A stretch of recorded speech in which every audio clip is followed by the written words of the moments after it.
Assalamualaikum warahmatullahi wabarakatuh. Sahabat menjaga akalmu yang saya hormati, sebagai keutamaan dari kitab suci Al-Quran, kebenaran dari setiap kata dan kalimat yang terdapat di dalamnya dapat dibuktikan secara ilmiah. Para ilmuwan telah banyak menemukan bukti-bukti ilmiah ini, sehingga dugaan orang-orang yang menuduh Al-Quran dengan tidak benar dapat dibantah. Al-Quran telah menegaskan bahwa manusia diciptakan secara khusus oleh Allah Subhanahu wa Ta'ala. Allah Subhanahu wa Ta'ala berfirman, "Sesungguhnya aku menciptakan manusia dari tanah, maka apabila telah kusempurnakan kejadiannya dan kutiupkan kepadanya ruh ciptaanku, maka hendaklah kamu tersungkur dengan bersujud kepadanya." Quran Surat Shad ayat 71-72. Dalam ayat yang lain Allah Subhanahu wa Ta'ala berfirman, "Dan Allah menciptakan kamu dari tanah, kemudian dari air mani." Quran Surat Fatir ayat 11. Kemudian dalam Al-Quran kita mendapatkan bahwa Allah Subhanahu wa Ta'ala menegaskan penciptaan manusia ini dengan menggunakan kata qad yang sebelumnya didahului dengan kata lam yang memiliki fungsi penegasan lam taukid. Allah Subhanahu wa Ta'ala berfirman, "Dan sesungguhnya kami telah menciptakan manusia dan mengetahui apa yang dibisikkan oleh hatinya." Quran Surat Qaf ayat 16. Demikianlah Al-Quran menegaskan kekhususan penciptaan manusia. Namun orang-orang yang sesat tidak mau mengakui kebenaran Al-Quran, menuduh Al-Quran itu bohong. Karena menurut mereka, manusia tercipta sebagai hasil dari evolusi makhluk lainnya. Makhluk yang mendahului wujud asli manusia ini, mereka sebut sebagai bapak bagi setiap binatang yang menyusui. Akan tetapi kebohongan mereka akhirnya terbongkar juga. Pada tahun 1986, ketika para ahli arkeologi menemukan sebuah fosil kera di Afrika, mereka menyimpulkan secara tegas tanpa ada keraguan bahwa antara kera dan manusia tidak ada hubungan sama sekali dalam asal penciptaannya. Lihatlah bagaimana kebenaran senantiasa unggul di atas kebatilan.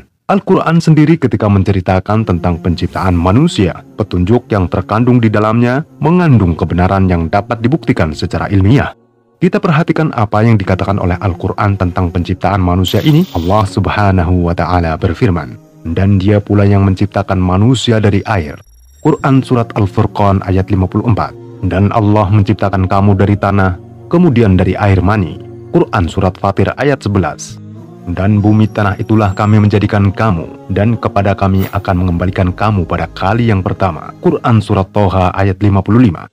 "Bukankah kami menciptakan kamu dari air yang hina?" Quran Surat Al-Mursalat ayat 20. Maka hendaklah manusia memperhatikan dari apakah dia diciptakan. Dia diciptakan dari air yang terpancar, yang keluar dari antara tulang sulbi dan tulang dada. Sesungguhnya Allah benar-benar maha kuasa untuk mengembalikannya hidup sesudah mati. Quran Surat At-Tariq ayat 5-8. Dan masih banyak ayat yang lainnya dan seluruhnya menunjukkan bukti ilmiah yang terdapat dalam Al-Quran. Misalnya dalam firman-Nya, "Dan dia pula yang menciptakan manusia dari air." Allah Subhanahu wa Ta'ala menegaskan bahwa asal penciptaan manusia adalah air.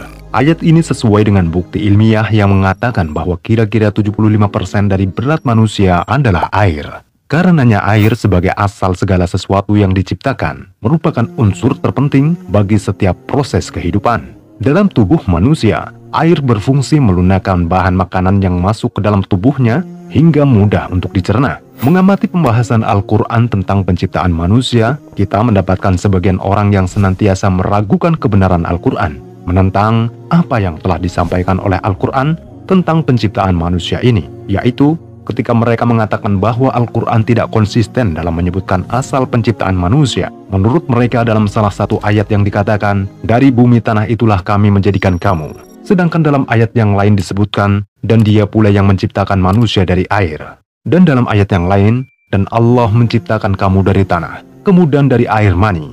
Bagaimana penafsiran atas beberapa ayat yang saling bertentangan ini?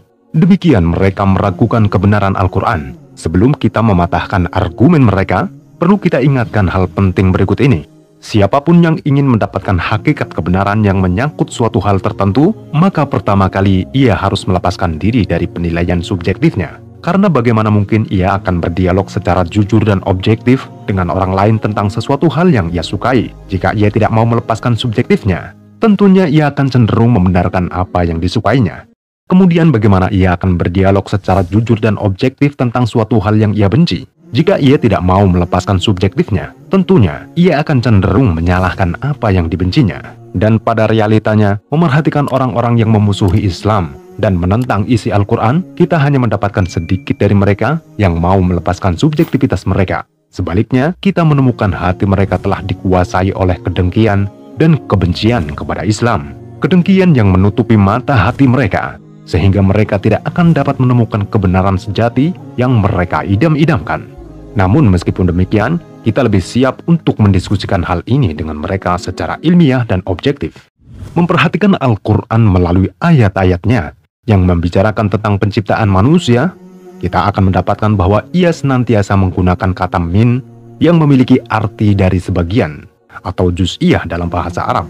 Ketika Allah berfirman, dan dia pula yang menciptakan manusia dari air, maka kalimat dari air berarti sebagian unsur-unsur yang membentuk manusia diambil dari air. Mengenai berapa persen kadar air dalam penciptaan manusia, maka hakikatnya hanya Allah sajalah yang mengetahuinya, karena penciptaan al-khalq merupakan sifat yang hanya dimiliki oleh Allah Subhanahu wa Ta'ala. Untuk mempermudah penjelasannya, kita berikan contoh berikut. Misalkan seseorang memiliki bahan mentah A, lalu ia mengolahnya menjadi bahan B, kemudian diubah sehingga menjadi bahan C, dan terakhir menjadi benda D. Tentang penciptaan benda D yang telah mencapai bentuk jadinya setelah mengalami beberapa proses perubahan, kita bisa saja mengatakan bahwa D berasal dari bahan A atau bahan B atau dari bahan C. Bagi Allah sifat yang maha tinggi, Dia berfirman, tiada suatu pun yang serupa dengan Dia, dan Dialah yang maha mendengar lagi maha melihat. Quran Surat Asy-Syura ayat 11. Sebagaimana kalau kita perhatikan ayat yang lainnya yang mengatakan bahwa manusia diciptakan dari tanah atau tin, sesungguhnya aku akan menciptakan manusia dari tanah. Kita mendapatkan hal yang sama, yaitu penggunaan huruf min yang menunjukkan arti kata sebagian. Dan seperti apa yang telah kita jelaskan sebelumnya, jenis tanah ini atau tin adalah merupakan perpaduan antara air dan debu atau turab. Mengenai cara percampurannya dan hakikatnya, serta kadar masing-masing unsur pembentuk manusia, maka hal itu tidak ada yang mengetahuinya, kecuali Allah Subhanahu wa Ta'ala. Sahabat manjakan akalmu yang saya hormati, semoga pembahasan kali ini menambahkan ilmu bagi kita dan menambahkan keimanan bagi kita semua. Wallahu a'lam. Barakallahu fikum. Wassalamualaikum warahmatullahi wabarakatuh.